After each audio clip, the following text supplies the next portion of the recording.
कल्पना कीजिए कि आप इतनी गंभीर चोट से बच गए हैं कि यह सचमुच आपके व्यक्तित्व को बदल देती है।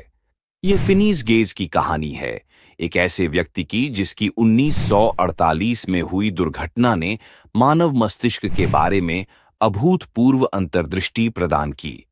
उसका मामला सिर्फ एक अजीब दुर्घटना से बचने के बारे में नहीं है, यह इस बारे में है कि कैसे उस दुर्घटना ने मानव मन के बारे में विज्ञान की समझ को नया रूप दिया।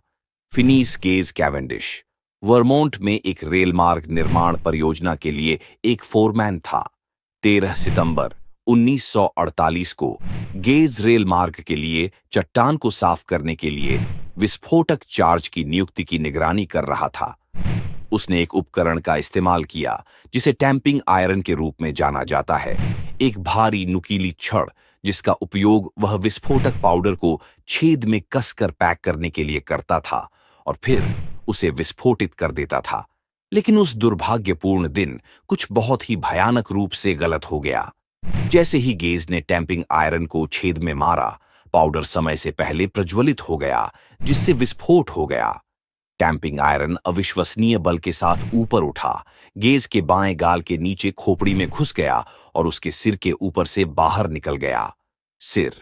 चमत्कारिक रूप से गेज की तुरंत मृत्यु नहीं हुई, इसके बजाय वह पीछे की ओर फेंका गया, लेकिन फिर भी होश में था और बोलने में सक्षम था। वह डॉक्टर के पास ले जाने के लिए पास की गाड़ी तक भी गया। ऐसा लगा जैसे जीव विज्ञान के नियमों की अवहेलना की गई हो।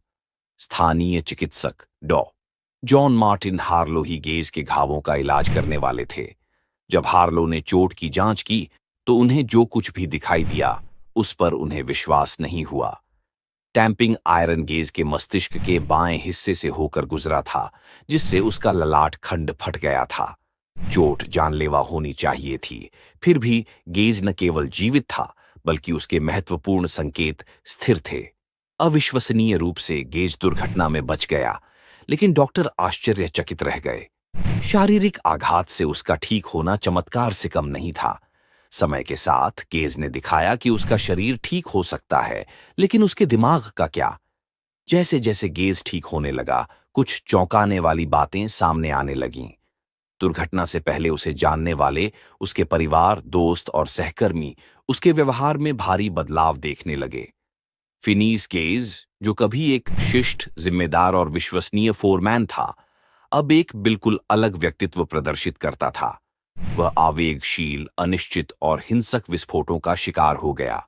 वह अब नौकरी नहीं कर पा रहा था और जो लोग उसे जानते थे उन्होंने बताया कि वह सामाजिक रूप से अनुपयुक्त था, गाली गलौज करता था और लापरवाह व्यवहार करता था।